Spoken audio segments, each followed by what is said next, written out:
টুনির বিয়ে হতে টুনির মায়ের গল্প শেষ, আর ডিজে এসে স্বর্ণযুগের গানকে করলো শেষ। টুনির বিয়ে হতে টুনির মায়ের গল্প শেষ, ডিজে এসে স্বর্ণযুগের গানকে করলো শেষ। মান্নালতা আসল গানের ঝিঙ্কি চাকিতে বল নাই, মান্নালতা আসল গানের ঝিঙ্কি চাকিতে বল নাই, এটাই নাকি পাবলিকের শুনতে লাগে রে। কি দিন আইলো বাবা গানে নাচে দেশ রে, কি দিন আইলো বাবা গানে নাচে দেশ, কি দিন আইলো বাবা গানে নাচে দেশ রে, কি দিন আইলো বাবা গানে নাচে দেশ, কি দিন আইলো বাবা গানে নাচে দেশ রে, কি দিন আইলো বাবা গানে নাচে দেশ। নমস্কার দাদা নমস্কার, আমি বললাম গ্রামের মহরল, বিচার করে করে হয়ে যাচ্ছি পাগল। আমার নাম হচ্ছে প্রবীর কুমার মন্ডল। দিনে করছি রাতে করছি, রাতে করছি দিনে করছি, মানুষ কত বিচার করতে পারে গো। ভাইয়ে ভাইয়ে খুনোখুনি, বাপ বেটা মারামারি, বউ শাশুড়ির টিকিট ছিঁড়া ছেড়ি, আর এ অধম বিচার করে করে শুধু মরি। একদম কথা বলবে না, তোমার মতন পাগল লোক থাকলে বিচার সমাধান হবে না। আমাদের গ্রামের মান সম্মান আছে, মা বোন সবাই আছে। হ্যাঁ, একটা মেয়ের এত সাহস, তার স্বামী থাকতে সে আর একটা অন্য ছেলে নিয়ে ঘর করছে। এই কি বলি শোন, একবার নয় তিন তিনবার ডাক দেওয়া হয়েছে, ও একবারও এখানে উপস্থিত হয়নি। আজ আবার দেখা হয়েছে, ও যেখানে থাক তুলে নিয়ে চলে আয়। চল, আমি যাচ্ছি, আমি এখানে হাজির করাবই। আর তুমি একদম বেশি কথা বলবে লেগে যাবে, কথা বলবে না, যা বিচার আমরা করবো। এখন এত সাহস,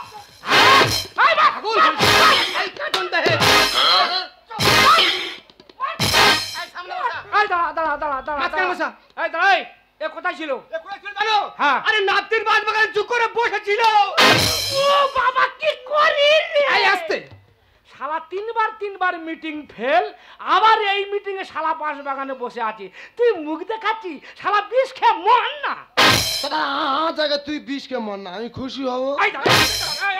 আরে মারলে মরে যাবে, আস্তে আস্তে আস্তে। এই তুই তো সংসারের জন্য এত লাভালাভি করতেছি। আচ্ছা তোকে একটা কথা বলি, বলতো, দুঃখ হলো মানুষের জীবন সাথী, সুখ আসে আর যায়। কই তার মানেটা কি বলতো? হ্যাঁ, বউ চিরকাল ঘরে থাকে, শালি আসে আর যায়। বউ মানে দুঃখ, বউ মানে অশান্তি, বউ চিরকাল ঘরে থাকে, শালি মানে সুখ, সে মাল আসে আর যায়।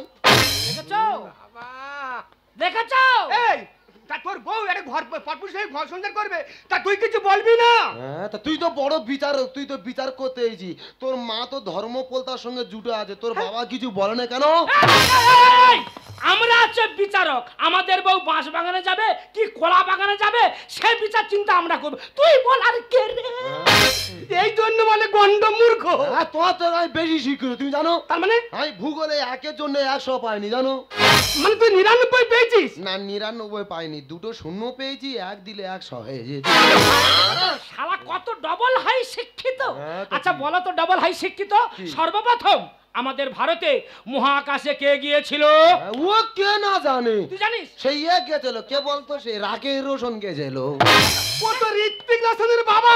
এ বাবা রে, উনি বই লিখ, তুই কখন চাঁদে যেত, কখন বলো দিনি? তা মহাপণ্ডিত, আমি একটা প্রশ্নকে তুই উত্তর দিয়ে কই দেখি। বল রবীন্দ্রনাথ ঠাকুরের জন্ম হয়েছিল কত সালে বল? ওটা কোনো বইয়ের লেখা নি।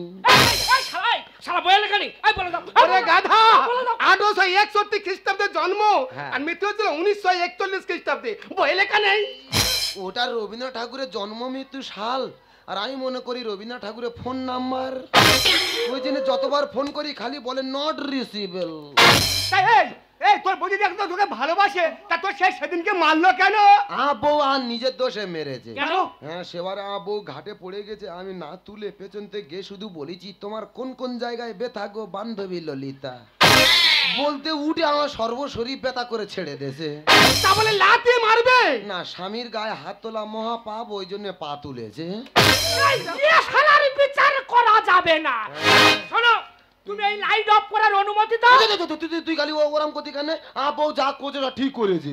কি করে ঠিক করেছে? বউ ঠিক করেছে। ঠিক করেছে? তুই বলতে একটা গাছ দিয়ে কখনো বাগান হয় না, তাহলে একটা ফুল দিয়ে কখনো মালা গাঁথা যায় না, একটা ইট দিয়ে কখনো ঘর হয় না, তাহলে একটা স্বামী দিয়ে কি করে সংসার হবে? এই তুমি কে? ওনার শালি। ও, তুমি ইনার শালি?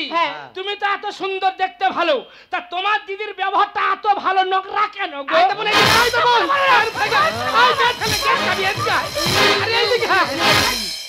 তুই জামাটা ছেড় না, থানায় গিয়ে শালা নামে কেস খাইয়ে দেবো। এই তুই যদি অত ভালো তুই বিচার করিস, তুই তো একটা মেয়ের সঙ্গে ধরা পড়ে তো পা পুড়ি দিয়ে চলে শালা খোঁড়া শালা। আমি কি বলি শোন, এর ভিতরে কোনো ক্ষমতা আমাদের নেই, আর বিচার আমরা করতে পারবো না। কি বলি শোন, এ যখন মানছে না এর বউ কুকাজ করে, আমরা বিচার করতে পারবো না। যদি হাতে হাতে ধরবো সেই দিন এর বিচার করবো।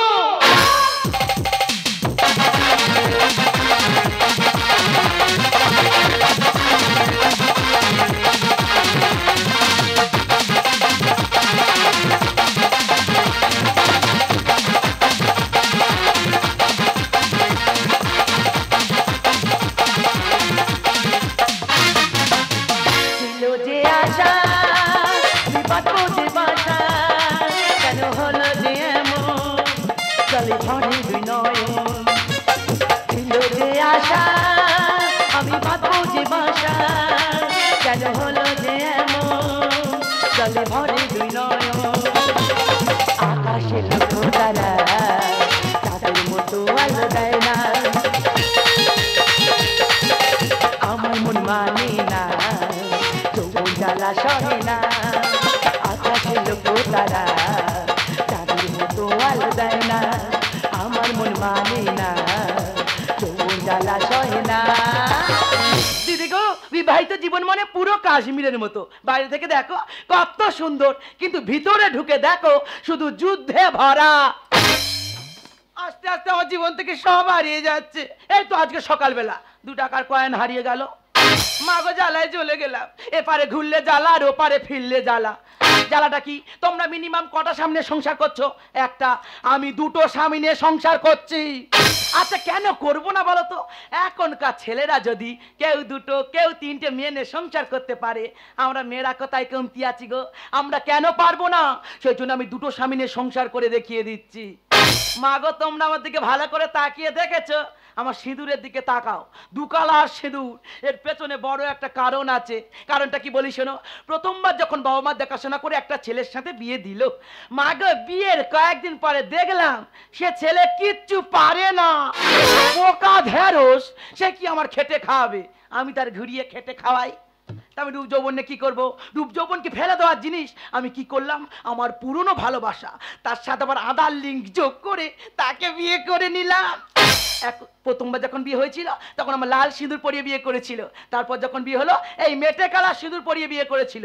সব স্যাম্পেল রেখে দিয়েছি। এখন শুধু একটাই চিন্তা, কি করে লালটা মুছে দিয়ে মেটেটা মাঝখানে আনা যায়। তোমার প্রেমের বাতাস আমরা গায়ে লাগাইলা, তোমার প্রেমের বাতাস গায়ে লাগাইলা।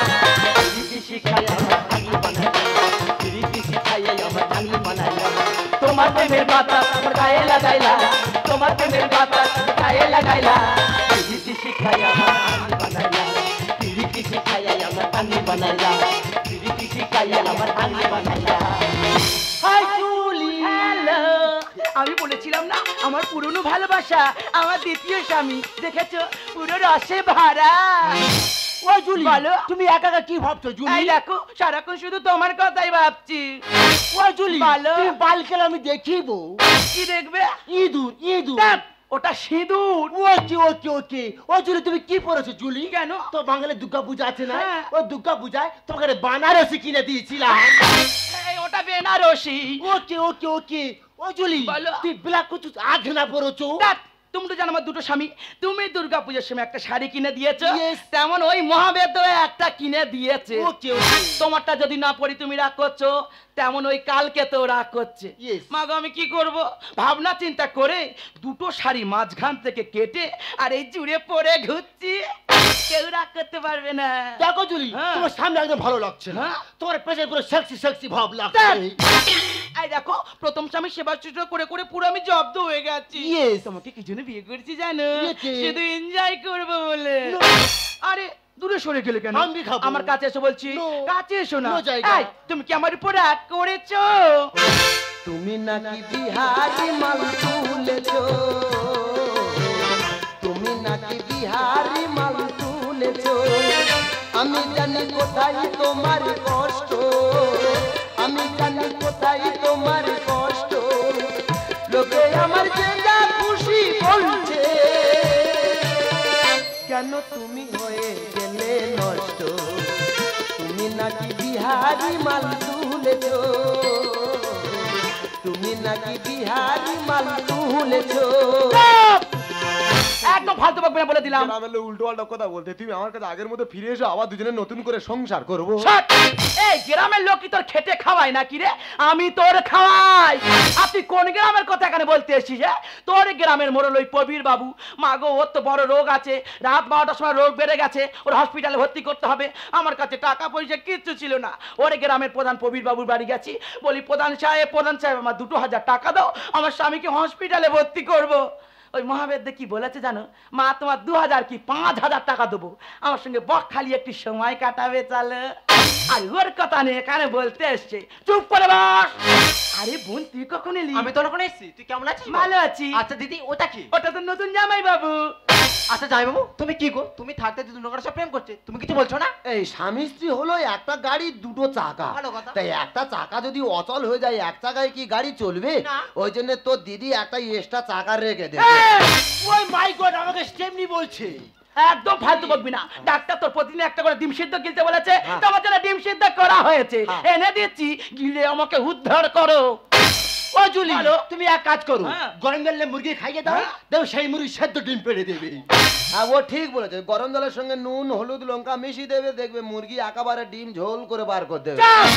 এই দেখো, আগে তোমার মুখে কি সুন্দর দাড়ি ছিল, Yes. এখন কেটে ফেলেছো কেন? দেখো জুলি, চুল দাঁড়িয়ে কুট কুট করে কামড়ায়, হ্যাঁ। তাই পুরো চুল দাড়ি ফেলে দিয়েছি। হ্যাঁ। দেখো পুরো আমার বাচ্চা খোকা খোকা লাগছে না। এই যে শালার মুখে করে নাতি মেরে দুটো দাঁত ভেঙে দে না, দিলে দুধে বাচ্চার মতো লাগবে। এই দেখো, যে যা বলুক, তোমাকে পুরো দুধে বাচ্চার মতো লাগবে গো। দিদারটা আমার চমকাচ্ছ কেন? না তো দিদি তো কোনোদিন আমার চুম খায় না, ওই জন্য বলি অসুখ শরীর তুই একটা চুম ধার দে, অসুখ ভালো হয়ে গেলে দুটো ফিরিয়ে দেবো। আচ্ছা দিদি, তুই কি রে, যাবি অবস্থা আছে, একটা ভালো প্যান্ট জামা কিনতে পাই না? আরে আমি তোকে ভালোভাবে রাখতে চাই না, তাহলে? ও কি নিজে ভালোভাবে থাকতে চায়। আচ্ছা তোমাকেও বলি, একটা ভালো প্যান্ট জামা কিনে পড়তে পারো। এই আমি যদি ভালো প্যান্ট জামা পরি তো দিদি আর ভালোবাসবে। Exactly. ঘরের সামনে দর্জি দোকানে এক্ষুনি বলে দেবো, ও তপন দা, হ্যাঁ বলো। এই তোমার দোকানে ফুল প্যান্ট কাটাতে কত করে নিচ্ছ গো? 700 টাকা। বাবা একটা প্যান্ট কাটাতে 700 টাকা, তাহলে জাইয়া কাটাতে কত করে নিচ্ছে? হ্যাঁ 15 টাকা। হ্যাঁ তবে একটা জাইয়া কাটি দাও, ঝুলটা পা পর্যন্ত করে দেবে। শালা মেরে মুখ শালা কত। ঠিক বলেছে, এদিকে আয়, এদিকে আয়। এই গ্রামের লোক খারাপ বলতে, তুই আমার কাছে ফিরে এসে আবার নতুন করে সংসার করবো। শোন, এই দেখ, ভেস্টের জমি যখন পাট্টা কাগজ না করা হয়, সে জমি কি হয় দাদা? সরকারের খাতায় চলে যায়। তুই তেমন ভেস্টের জমি, তোর সাথে আর সংসার করবো না। একে বিয়ে করেছি, এর সাথেই সংসার করবো। দুই ভাতারি অহংকারী মরবি রে এবার, বেরো। এক ভাতারে মন ভরে না, আরে কটা দরকার।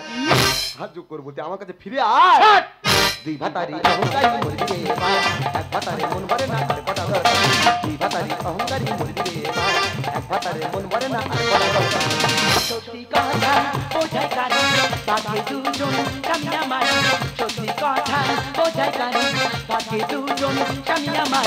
আমি কোথাও না মারলে দেবো রে বিচার। এ তুই না মারলে বিচার দিই মানে? আমার প্রথম বউ, হ্যাঁ? নিজের মারি তোর নামে হাই করে বিচার দেবো রে। শুনিনি জীবনে আমি এক মেরে দুজন স্বামী। আর ঘুম পাড়িয়ে চলে গিয়ে করতেছে রে নোংরা। আরে! গ্রামের লোক ঠিক বলেছে, আমার ওষুধ খাইয়ে ঘুম পাড়ি রেখে এই শালা এর সঙ্গে নোংরামো শুরু করেছে। কোথা থেকে হচ্ছে তোকার ওষুধ তোর দামি দামি। আর না জানিয়ে চেষ্টা খুঁয়ে রুইতেছে শখের জমি। কেন? চেষ্টা কি আছে? আমার চাষ করা জায়গায় শালা ধান কেটে নিয়ে চলে যাচ্ছে, আমি নিজেই বুঝতে পারছি না। শুনিনি জীবনে আমি এক মেরে দুজন স্বামী। ঘুম পাড়িয়ে চলে গিয়ে করতেছে রে নোংরামো। কোথা থেকে হচ্ছে তোকার ওষুধ তোর দামি দামি। না জানিয়ে চেষ্টা খুঁয়ে রুইতেছে শখের জমি। এই মুখ পোড়া যতবারই ছেড়ে গেলে হবে হাহাকারি। এই মুখ পোড়া যতবারই ছেড়ে গেলে হবে হাহাকারি। না হয় চলে যায় না, ঝগড়া কি দরকার? না, না। এই আমার ঘর আমার সোজা নালে চলে যাবো। আউ। তুই ঘরতে বেরো না তো ঘাট ডাকাতে বার করে দেবো। বেরো। তুই ওকে বাড়ি থেকে বের করে দিচ্ছিস কেন রে? ওই এই বাড়িতেই থাকবে। পুরুষ শুধু করতে পারে একটা ছেড়ে দুটো বিয়ে। আর মেয়ে মেয়ে সতীন হলে তাহলে বল আমরা কে? দাদা একটা ছেলে যদি দুটো বিয়ে করে মেয়েরা কে হবে? সতীন হবে। একটা মেয়ে যদি দুটো বিয়ে করে তাহলে আমরা দুজনে কে হব? ভাইরা ভাই। ভাগ্যে আমার এমন ছিল দোষ বলা ঠিক আছে। আর ছেলে হলে জিজ্ঞাসা করবে অরিজিনাল তার বাবাকে। যা, যা। তুই যে কর্ম করেছি, আমার যদি একটা ছেলে হয় সে যদি বড় হয়ে জিজ্ঞাসা করে আমার বাবাকে, তুই আমাকে দেখাবি না এই শালা বিহারীকে দেখাবি রে? পুরুষ শুধু করতে পারে একটা ছেড়ে দুটো বিয়ে। মেয়ে মেয়ে সতীন হলে তাহলে বল আমরা কে? ভাগ্যে আমার এমন ছিল দোষ বলা ঠিক আছে। ছেলে হলে জিজ্ঞাসা করবে অরিজিনাল তার বাবাকে। কত টাকা দিল ধারি, কাজে কেন অধিকারী? কত টাকা দিল ধারি, কাজে কেন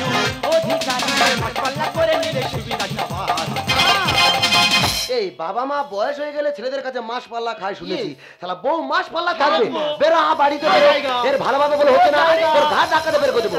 বেরো বাড়িতে বের। এই, তোকে বারবার বাড়ি থেকে বের করতেছিস কেন? আমি তোকে বললাম না আমি ওকে এই বাড়িতে এনেছি, আজ থেকে ও এই বাড়িতেই থাকবে। ছেড়ে দিদি, তো লজ্জা করছে না? বাবা মা দেখা ছেলেকে বিয়ে করে পড়ো, পর ফিরে সংসার করছিস, আর তোর মতো মেয়েকে দিদি বলে লজ্জা করছে। চুপ কর! কতটুকু জানিস তুই?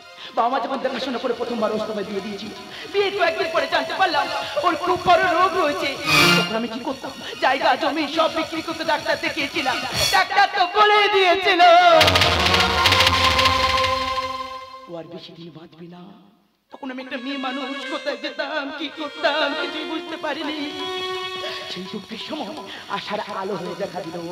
ও আমাকে বলেছিল আমার স্বামীর সমস্ত চিকিৎসা খরচ, আমার সংসারের সমস্ত খরচ ও চালাবে, তার বিনিময়ে ওকে আমার বিয়ে করতে হবে।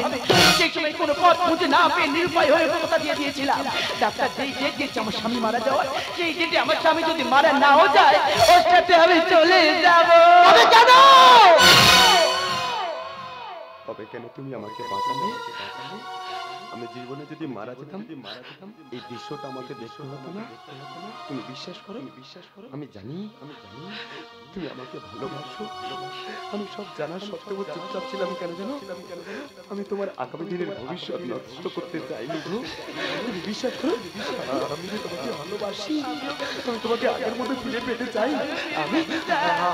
আমার কাছে তুমি ফিরে এসো গো, তুমি আমার কাছে আগের মতো ফিরে এসো। কাকুজুরি, আমি তোমাকে টাকা দিয়েছি তোমাকে পাওয়ার জন্য, তোমাকে হারানোর জন্য নয় জুলি। তুমি নিজে কোথা দিয়েছিলে আমার সাথে বিয়ে করি তুমি আমাদের সংসার করবে, তাই তুমি এখানে রাখবে জুলি। আজ তোমরা এখান থেকে অনেক দূরে নিয়ে চলে যাবে জুলি। আমি তোর কাছে প্রতিজ্ঞাবদ্ধ, আমার যে চলে যেতে হবে। তুমি একদম টেনশন করো না, তুমি তো আগে থেকে অনেক সুস্থ হয়ে গেছো। আমি চলে যাচ্ছি তো কি হয়েছে, মাঝে মাঝে তোমাকে দেখতে আমি আবার আসবো। কথা দাও,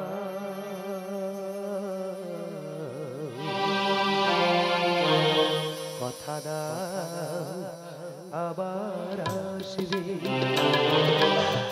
এমনি করে ভালোবাসবে, দিন যায় সেই ভরসায়। কথা দাও, কথা দাও, আবার আসবে। তোমার কি হয়েছে? আমি যে বিষ খেয়েছি। তুমি কেন বিষ খেয়েছো আমাকে বলো। ও নারী জীবনে প্রথম যেটা শূন্য স্মৃতিটা রাগিয়ে দেয়, সেটা তার ইহকাল পরকাল। তুমি যে আমার প্রথম শূন্য স্মৃতিটা রাঙিয়ে দিয়েছিলে গো।